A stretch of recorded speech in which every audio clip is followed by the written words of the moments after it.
Welcome to the Doc to Doc podcast. I'm Rob Hoyer, medical oncologist. And my name is Abbas Shafi, gastroenterologist. This is a podcast about lifestyle medicine, disease prevention, and longevity. This podcast is provided for informational purposes only. It is not medical advice. Please consult your physician for personalized therapy and advice. Our goal is to enable individuals to become CEO of their health by managing their diet, exercise, sleep, and stress to prevent common disease. Hi, everyone. Welcome to the show. Today, we're going to talk about esophageal cancer. We'll talk about some of the risk factors for this disease and what you can do to prevent getting this condition. And I'll hand it off to my good friend and colleague, Abbas, to start off. Thanks, Rob. Gastroesophageal reflux disease is a common symptoms.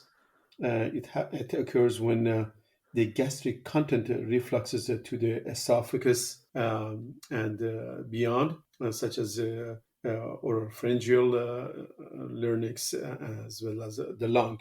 Most people will experience heartburn occasionally, which is normal. However, if this become a frequent and persistent symptom, then it should be considered medical help as well as to be treated. When we have a meal or we digest or break food, it initially breaks down with our teeth in our mouth, and subsequently through the esophagus, it reaches the stomach, would get further breakdown by gastric enzymes as well as gastric acid. And the stomach can tolerate low pH and high acidity without any disturbance. However, when the gastric content with acid refluxes to the esophagus, the esophageal wall, which is the food pipe, cannot tolerate the acidity, and that's where we experience heartburn and indigestion. This is actually a warning that we have either ate too much, too late, or the wrong food or combination. So that's I'll tell my patient this is like you're driving your car, and there's a dashboard in your car that give you the warning sign, and it's very important to pay attention to the symptoms. The common cause of esophageal reflux is the volume of the food. Subsequently, the time of the eating, you should not eat 4 hours before going to bed, and then consequently what type of the food we consume. Commonly is the fatty meals, the alcohol, tobacco, chocolate, high dose of peppermints, or a combination of all this food that we have that cause your reflux. Commonly in the anatomy of the stomach, we do not want to consume more than 1/3 of the stomach with at each meal, because when you consume that food, the gastric juice as well as the acid will almost double the volume of what you ate, and you need to have 1/3 for contractibility of the stomach to be able to break down the food further. When any of these things get disturbed, then consequently the acid will reflux to the esophagus and cause the heartburn. Other cause that also can be some people have hiatal hernia or lower esophageal sphincter pressure is low, then can cause the acid reflux symptoms. Abbas, when someone comes to you with acid reflux or symptoms, are there what makes you concerned when you're speaking with them about their symptoms that they're experiencing? Well, we try to get a good, accurate history, and the history really helps to see at what level of concern we should be. One of the common one is, of course, is difficulty swallowing, and that be can be related to severe inflammation in distal esophagus or a narrowing or sign of early esophageal cancer. The other one is weight loss. When people, despite the change in diet, they're losing weight as well as difficulty swallowing. That's a double alarming symptoms. The When we look at the patient, if the patient is male and close or over age 50, and that those are the combination of symptoms we concern, as well as the truncal obesity and white male. And if the patient has family esophageal cancer, these are the concerning criteria that make us to do further investigation to prevent esophageal cancer. Of course, the first treatment is the lifestyle modification and maybe a course of medication. But if the symptoms persist, then would consider to do an endoscopy for further evaluation, as well as other studies we can do, like for severe cases, pH studies and an esophagus, which is X-ray of the esophagus done by radiologist. So, if I came to you with acid reflux symptoms, do you think I should have an upper endoscopy?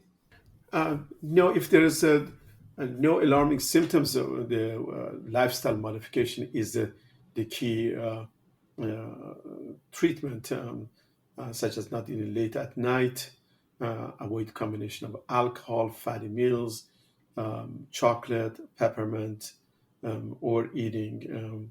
So those are the first thing I think should be considered, and even maybe 2 to 4 weeks of therapy, whether with protein pump inhibitor or an H2 blocker, and revisit.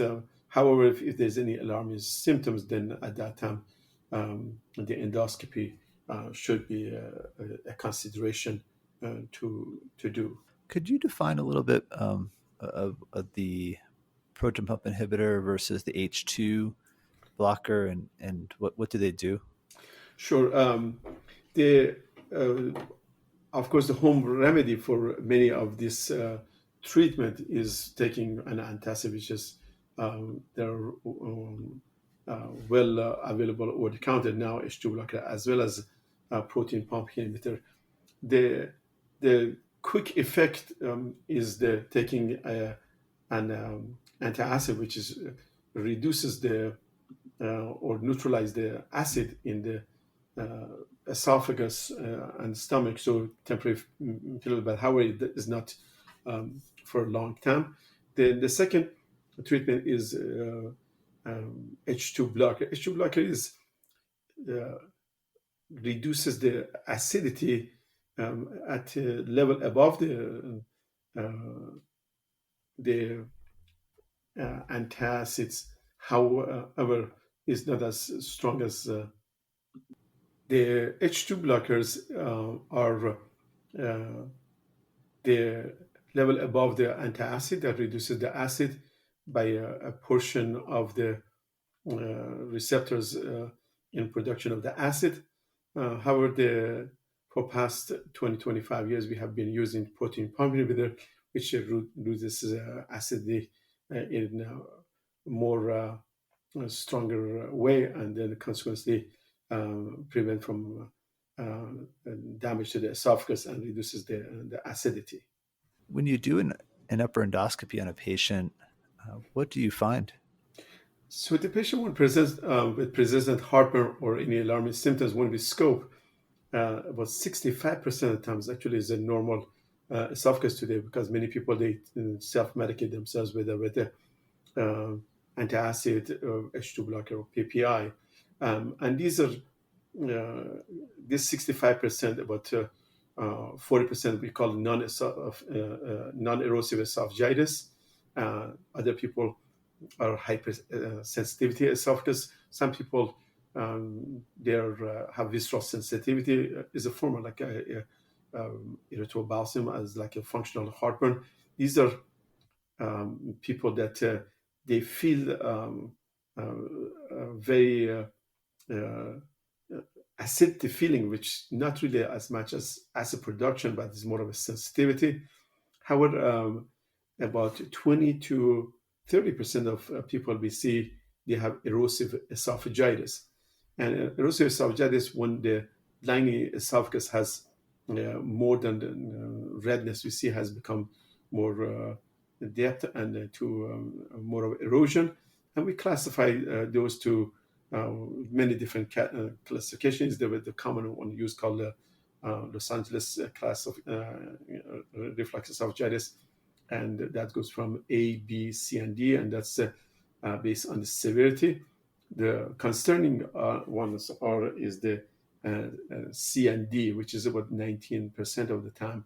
Is this not be treated, then this prolonged acid exposure causes Barrett's esophagus, which we see about 3 to 5% of patient with heartburn. They have 3 to 5%. They have 3 to 5% have Barrett's, and to have Barrett, it means a person has been having gastroesophageal reflux disease to the lower esophagus. Abbas, could you give a little more information about what Barrett's, what that is? That term is used quite a bit, but could you help define it and just describe what you see on the endoscopy when a patient has that? Of course, when the prolonged acid exposure to the lower esophagus, after many years, the stomach lining will start invading the or extending to the esophagus. That's to a part of human adaptation to acidic environment to, in a way, protect, and people sometimes feels better. And when this lining that extend to the esophagus called Barrett esophagus, and this takes at least about 5 years to develop from chronic acid exposure. And when we see this lining, we commonly do biopsy. And during the biopsy, about 83% of people they have no dysplasia. The dysplasia one means when the lining of one part of the organ goes, they're called metaplasia, and when it starts moving toward the cancer, they call it dysplasia, as you can explain probably better than I. And off of that, about 7% they have a low-grade dysplasia, and about 10% of people that have high-grade dysplasia or early esophageal cancer. Okay, so next we'll discuss esophageal cancer. So broadly, there are two main types of esophageal cancer. There's esophageal adenocarcinoma, which is the most common type that we see in the United States. And there's a second type called esophageal squamous cell carcinoma, and squamous cell cancer is seen in both in Europe, Asia, and it has a high relationship to smoking. The well, most of the discussion will be about esophageal adenocarcinoma, as that's what we see in the U.S. But squamous cell carcinoma is also occasionally something that we will see. So, just some key statistics for esophageal cancer. There's about 20,600 esophageal cancer cases diagnosed in last year in the U.S. And as Abbas mentioned, the majority of those are in men. In particular, Caucasian men have the highest risk of esophageal cancer, and lifetime risk of esophageal cancer is about 1 in 125 in men and 1 in 417 in women. So men are about just over threefold higher risk of having esophageal cancer. Overall, the esophageal cancer is a fairly uncommon cancer. I tend to see a little bit more just because that my practice is focusing on gastrointestinal cancers, but overall, esophageal cancer is about 1% of all cancers in the United States. We'll talk a little bit about the risk factors, and Abbas did a great job with mentioning several of those. The big take-home message is that lifestyle is absolutely key for this condition. So the biggest risk is acid reflux, or what we call GERD, gastroesophageal reflux disease, leading to Barrett's esophagus, leading to cancer. And that's the most common way in which esophageal cancer will develop. So basically, anything that will lead to acid reflux chronically will will increase the risk of esophageal cancer. The biggest risk factor that we see is being overweight. So obesity is a high risk of having acid reflux, and that's one of the biggest risks for esophageal cancer. There are several others. The other risk factors, the biggest ones, alcohol and tobacco, are major risk factors. Smoking is particularly associated with squamous cell cancer, but also with the esophageal adenocarcinoma as well. Diet is also really important. So diets higher in processed meats confer a higher risk of esophageal cancer. That's been well studied. Plant-based diets are likely protective. That's not been proven, but most likely plant-based diets, so eating diets higher in fruits and vegetables, are likely helpful to reduce risk of esophageal cancer. There's also non-reflux related esophageal cancer. This is very uncommon, but related to genetic factors. So there are a couple of genetic syndromes that can predispose to esophageal cancer. Human papillomavirus, that's the virus that causes cervix cancer, may be associated with some esophageal cancers, particularly outside the U.S., and rarely chemicals. So if someone had an esophageal injury, say a chemical burn or to the esophagus, that injury can predispose to esophageal cancer. I'll just briefly talk about esophageal cancer treatment. The mainstay is what we call either bimodality or trimodality treatment. So this is the condition where we'll use surgery, radiation, and chemotherapy for most patients all together. And there's several studies that have shown upfront chemotherapy with radiation prior to surgery is helpful. So we'll usually administer chemotherapy weekly for patients with chemotherapy with radiation for about 5 to 6 weeks, and then follow that by surgery.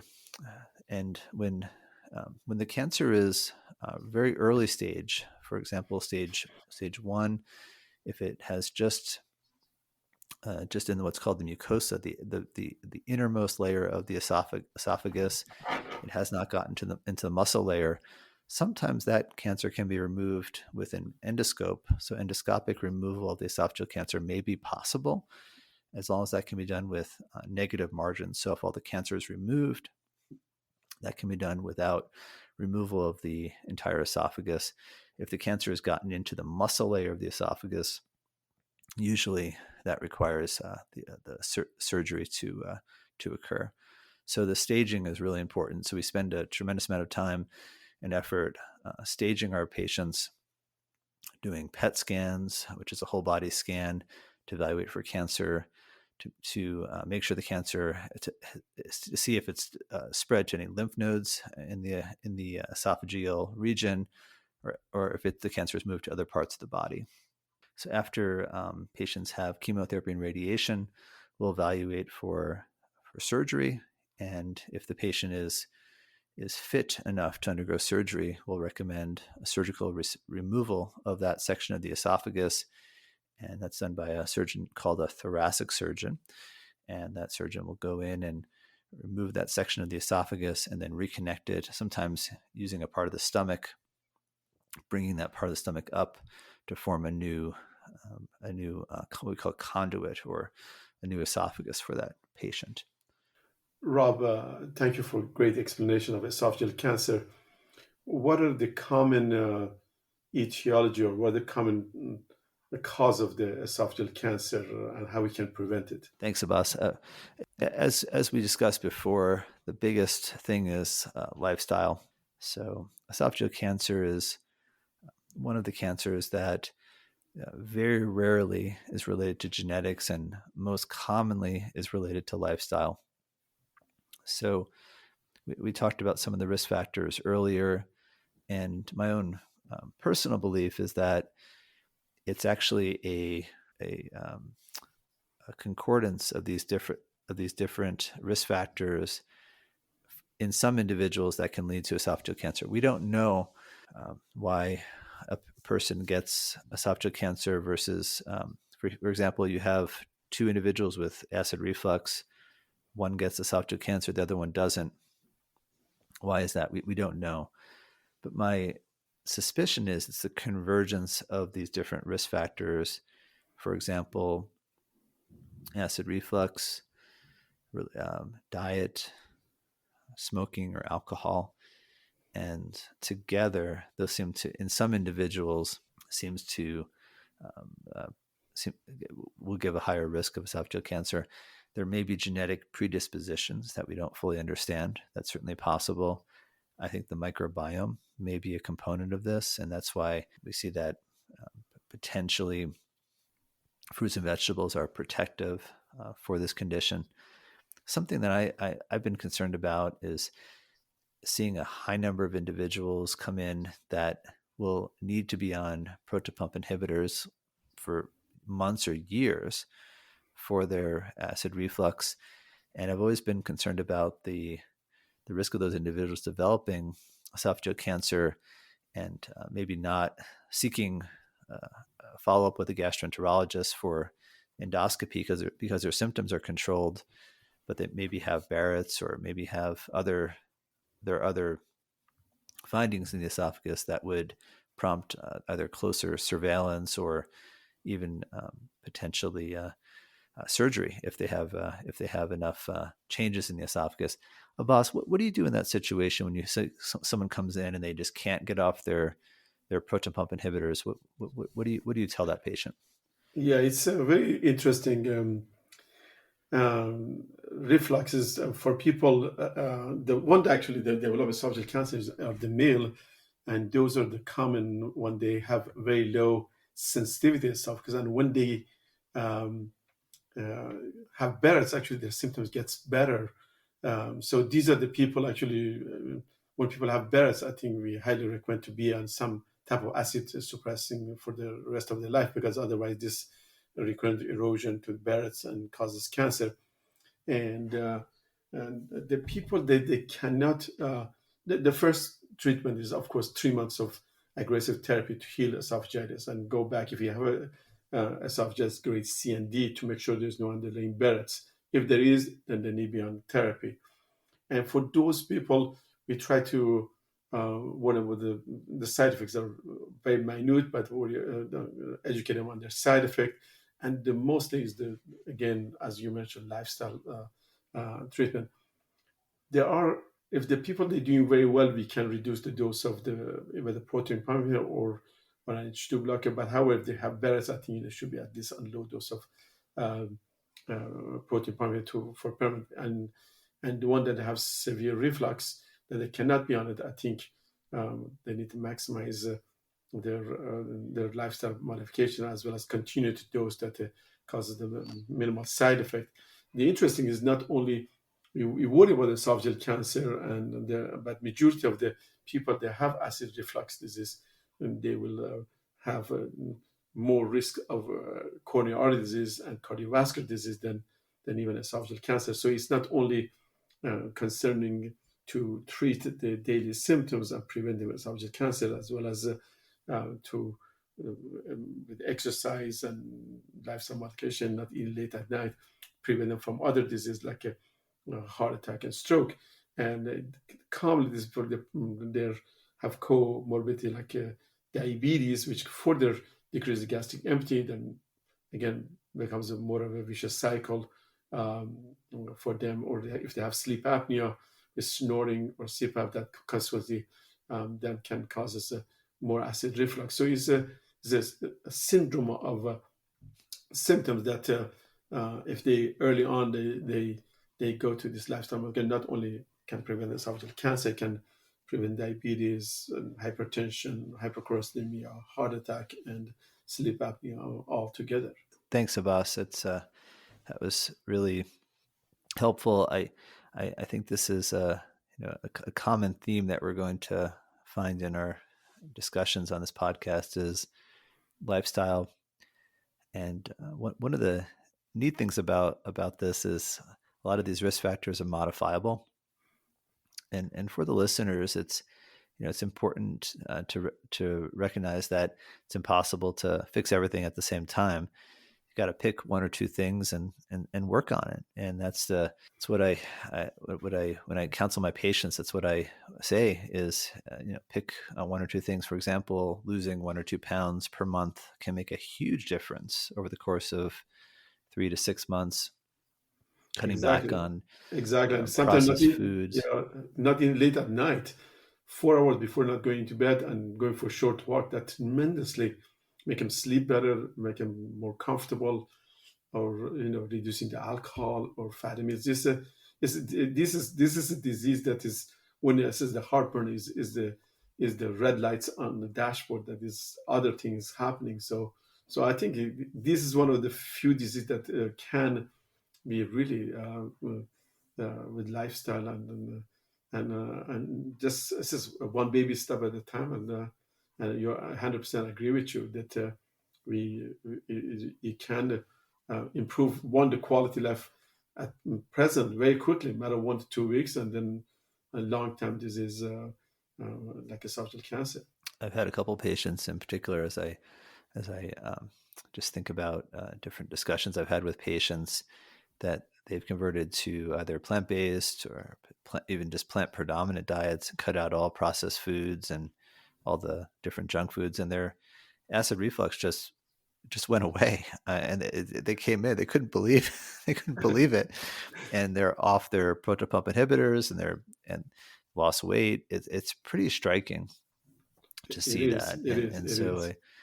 so I again, I don't think I don't think it's important that, or I don't think it's necessary to become a vegan in any shape or form, but focusing on adequate plants, fruits and vegetables, and cutting out those processed foods and sugar is absolutely essential for this and a lot of the other diseases that we'll be talking about on this podcast. Yeah, and the Any quantity of the food and what time you're eating. So I think as even if I think eating late at night, my body wants to rest and become in a position, as well as how much we eat. I think that's another simple thing the patient can, anybody can do.